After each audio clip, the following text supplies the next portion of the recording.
todo tipo de negocios y es también especialista en empresas transnacionales, ¿no? En el poder económico, político y jurídico que representan las empresas transnacionales y bueno, pues lleva el panorama de cómo está ahora mismo México y el poder económico que hay allá.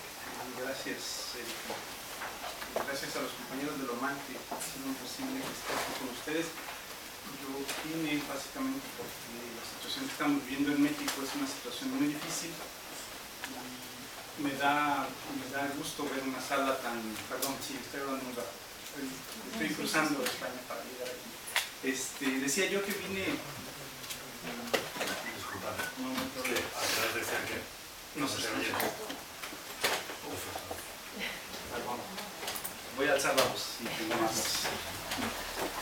como si fuera la sala de clase. Bien, decía yo que la situación que está viviendo el país es muy complicada y una de las intenciones de venir acá a saludar y a platicar con ustedes es pedir su ayuda, porque como ustedes escucharon a los padres, el drama que se está viviendo en el país es muy intenso, pero pedir ayuda no que nos vean como víctimas, como gente que se está quejando o que está derrotada, sino justamente, como ya señalaron las compañeras, como pueblos que estamos luchando y que estamos logrando echar luz sobre una situación muy trágica.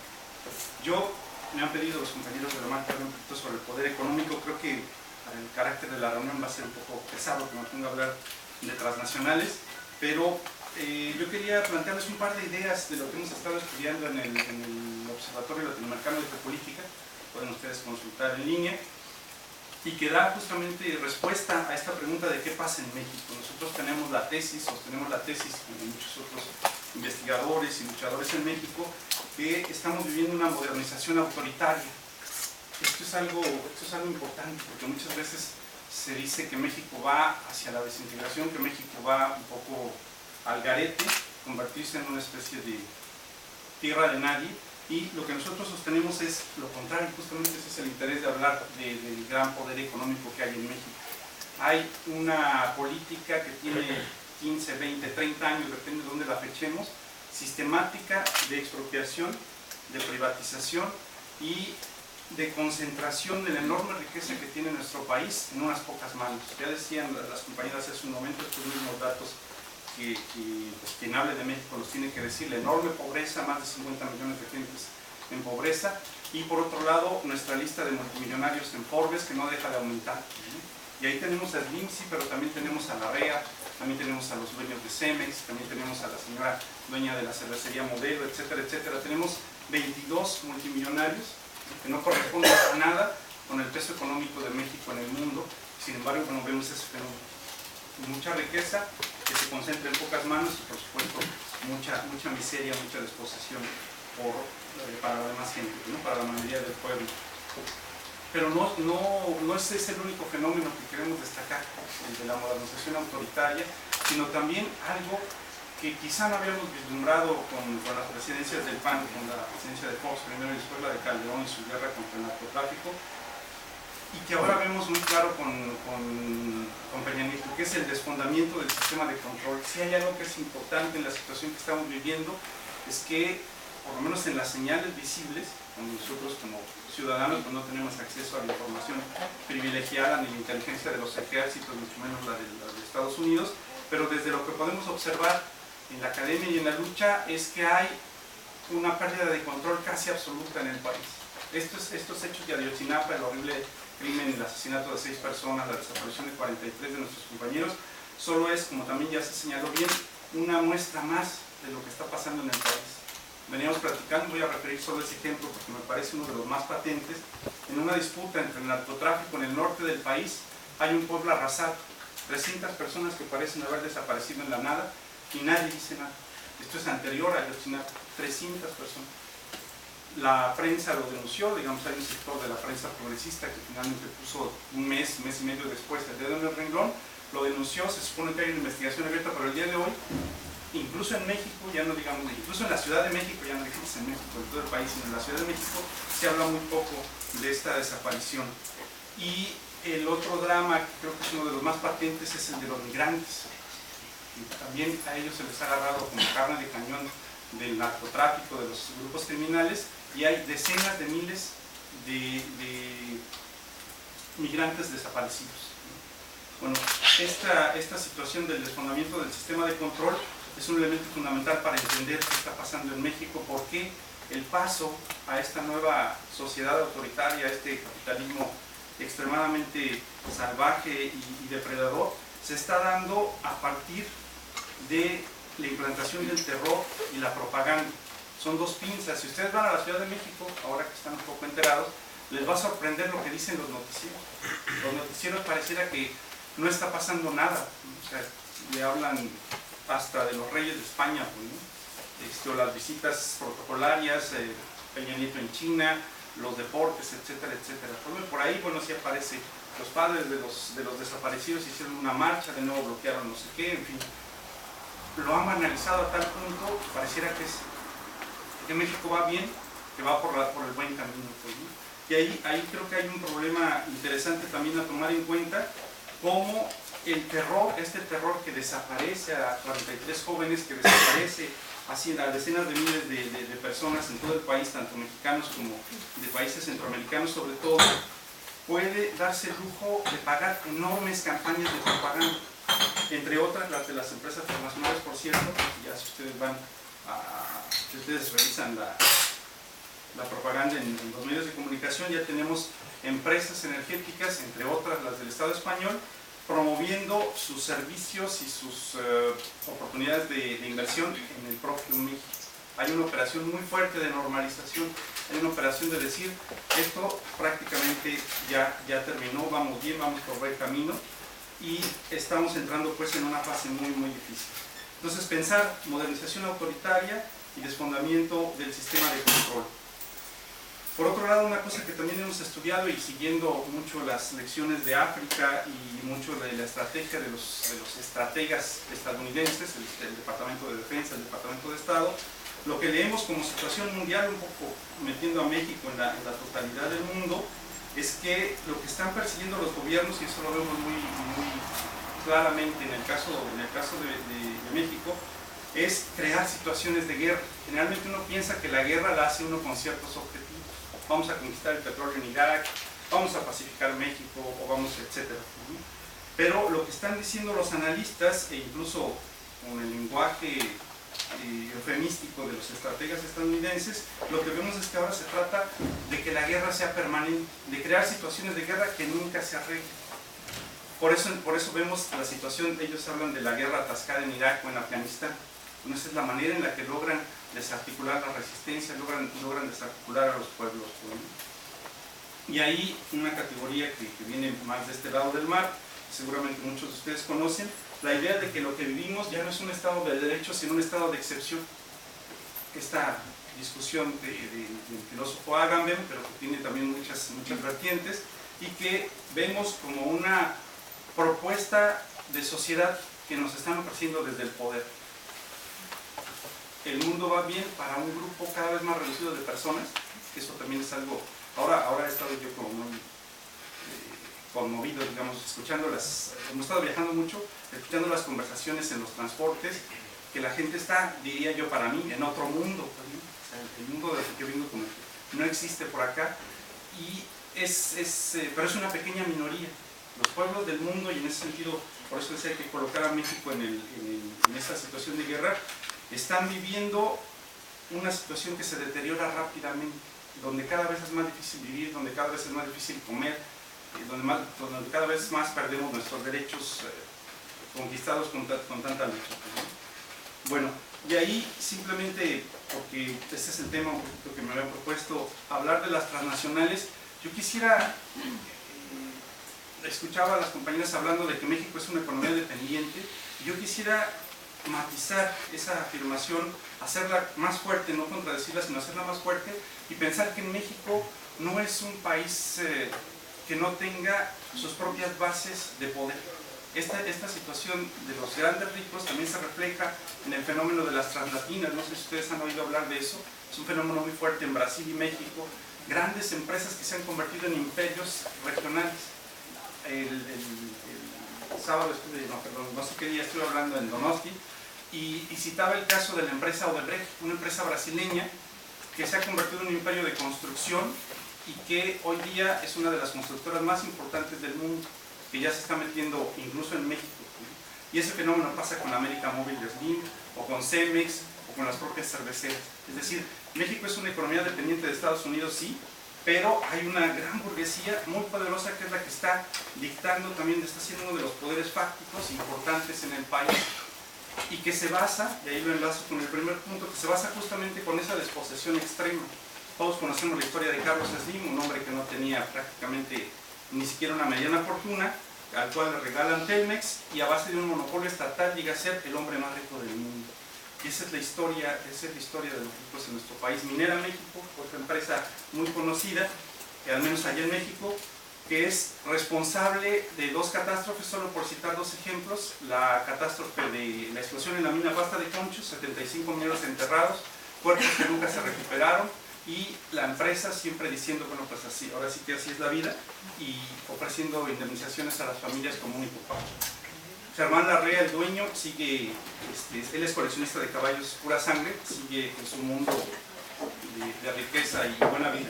Y más recientemente, en este año, en agosto, hubo un derrame tóxico de miles y miles de litros de ácido sulfúrico en el río Sonora. Eso ante la vista de todos, digamos, lo de Basta de Conchos, pues en efecto en la minería suceden accidentes, eso lo que se llama en la jerga política el control de daños, pero esta vez el río se tiñó de rojo. Un río que era verde, un río vivo, un río grande, le echan los lixiviados y se convierte en una marea roja que envenena todos los sitios por donde pasa. Están discutiendo cuál va a ser el castigo para la empresa, y el empresario, repito, sigue su vida de rey. Entonces, pensar esta situación de México como una cuestión muy compleja, con grandes poderes, y aquí entro a un tercer punto, a lo mejor para ya ir aterrizando esta pequeña intervención. Pensar la desaparición de nuestros 43 compañeros como un detonador. Es algo que decimos, nos dicen, ¿qué pasa en México que el pueblo no se levante? Nosotros siempre contestamos, es que tenemos levantados décadas, estamos luchando desde hace mucho tiempo, y vemos que lo que tenemos enfrente es un poder inmenso. Ese es el problema de México. O sea, no es todo este recuento que hacían las compañías, podríamos hacer muchos más, y de muchas corrientes, no solo la lucha de los zapatistas o la lucha de los pueblos originarios, está la lucha de los maestros, los trabajadores electricistas, y muchas luchas vecinales, en fin, hay miles, me atrevería a decir, de luchas en mi país que están dando cuenta de esa combatividad del pueblo. Pero enfrentamos un poder inmenso porque somos la frontera de lo que nosotros llamamos en el observatorio el hegemón mundial, el principal poder político y económico en este planeta, y eso también hace que la tensión, y ese es un elemento que me gustaría también dejar acá, porque si no lo escuché, nosotros tenemos la tensión directa del Estado estadounidense, bajo muchas formas.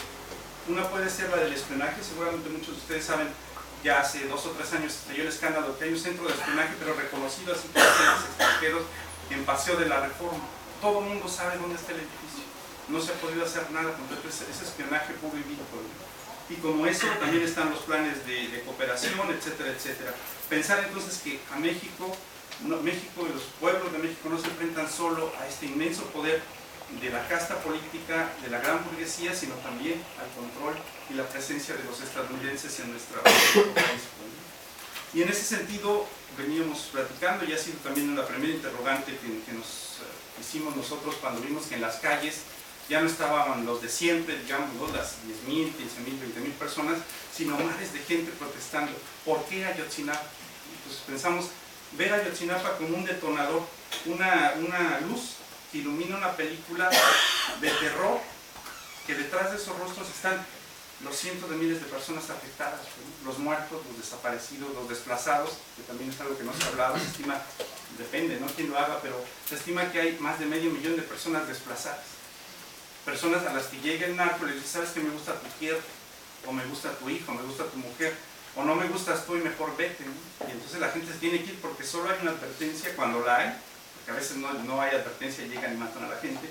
Entonces hay desaparecidos, hay muertos y hay desplazados. Una tragedia humana gigantesca la que está viviendo México, y Ayotzinapa, con la fuerza de los jóvenes normalistas que no se quedaron callados, que no se quedaron llorando a sus muertos, sino que empezaron a pelear, iluminó ese escenario de una manera que no se había producido antes. Ya se hablaba del movimiento por la paz, creo que el movimiento de la paz en efecto guarda un cierto paralelismo, pero es muy diferente lo que hizo, tener, digamos, una fracción de la clase media ilustrada a la cabeza del movimiento que a un grupo de jóvenes combativos, organizados, y que desde el primer día dijeron, esto no se va a quedar así, tenemos que responder con mucho vigor, pues, ¿no? Interesante pues lo que está pasando ahí, por eso decía, no vernos como víctimas, sino como gente que está luchando. Y ahora sí, para ir terminando, lo que yo quisiera decir sobre Ayotzinapa, porque seguramente muchos de ustedes conocen la historia,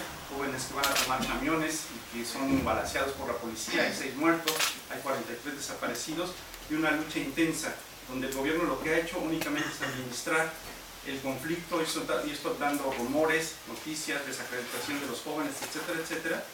Decir que en este momento el gobierno ya enterró a los jóvenes, ya seguramente ustedes también tienen esas noticias, sacaron un video, una conferencia de prensa del, como dijeron que se dice aquí, el fiscal de la República, nosotros lo llamamos el Procurador General de la República, hizo una conferencia de prensa más o menos de 1 hora, donde mostró imágenes terribles de peritos recogiendo restos de un basurero, hablando de que los jóvenes habían sido asesinados, calcinados en un basurero, con 3 testimonios de gente con el rostro, digamos, deformado, y que las 3 personas dicen la misma cosa. Es una versión perfecta, es decir, es una gran comedia, es un gran montaje, pues, ¿no? Gente que conoce del tema dice, no podrían incinerar 43 cuerpos en tan poco tiempo, sin dejar rastros. Ya los padres fueron, no sé si vieron ustedes esa noticia, los padres fueron, algunos de los padres de los jóvenes fueron al basurero donde se supone que los incineraron y dijeron, es que no hay restos de nada, no se ven huellas de nada.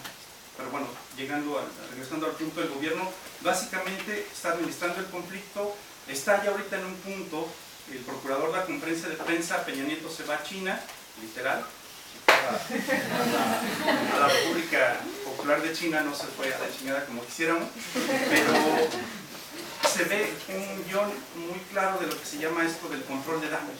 Soltamos un poquito, que los padres, como dice nuestro compañero, enloquezcan de dolor y vamos abriendo camino a la versión, los jóvenes fueron asesinados y calcinados. Ya están presos los de la policía, ya está preso el alcalde de Iguala, se está viendo si se juzga al gobernador de Guerrero, al ex gobernador, porque ya pidió licencia y está, digamos, en capilla, y ahí lo quieren dejar, pues, ¿no? Y aquí lo que a mí me gustaría decir es que hay una cuestión fundamental que ya también mis compañeras y compañero antes que estaba hablando cuando yo llegué, ya habían mencionado, esto es un crimen de Estado.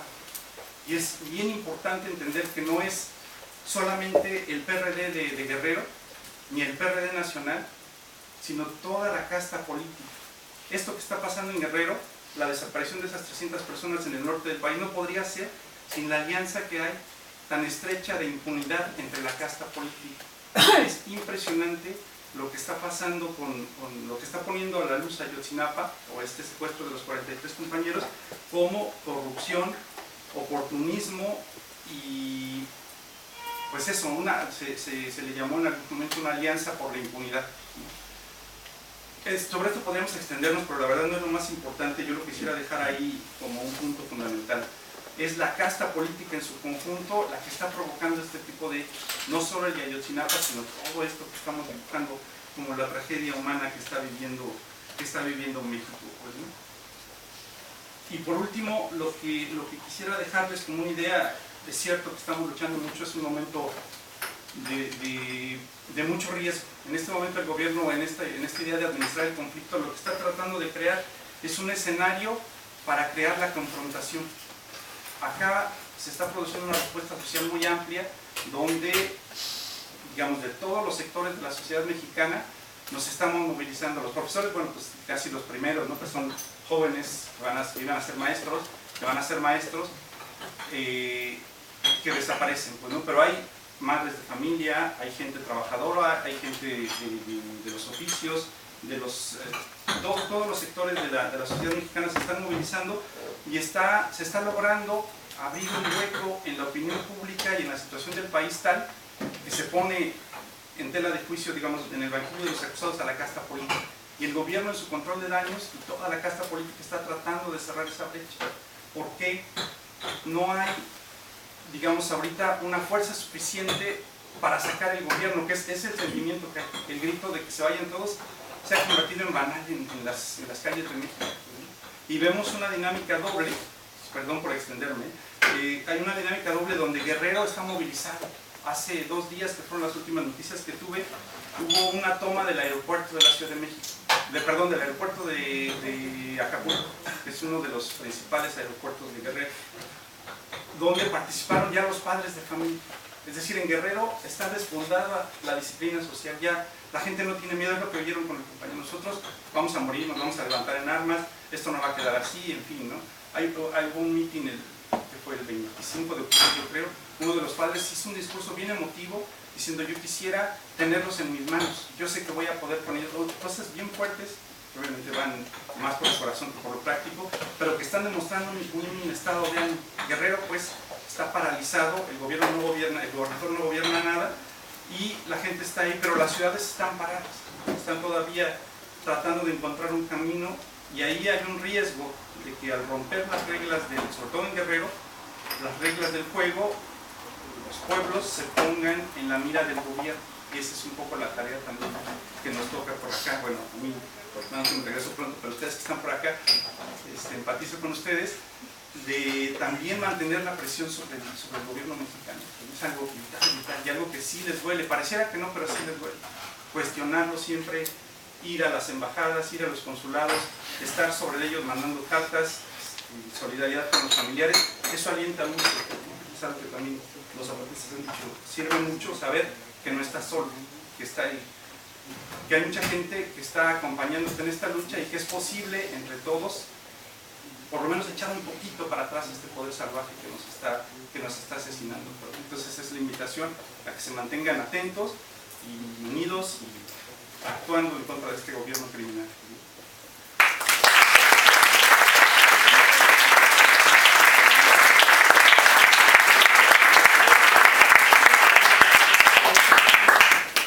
Ahora, si os parece, vamos a abrir un turno de palabras, de preguntas, etcétera, etcétera. Bueno, pues se abre quien quiera que levante la mano.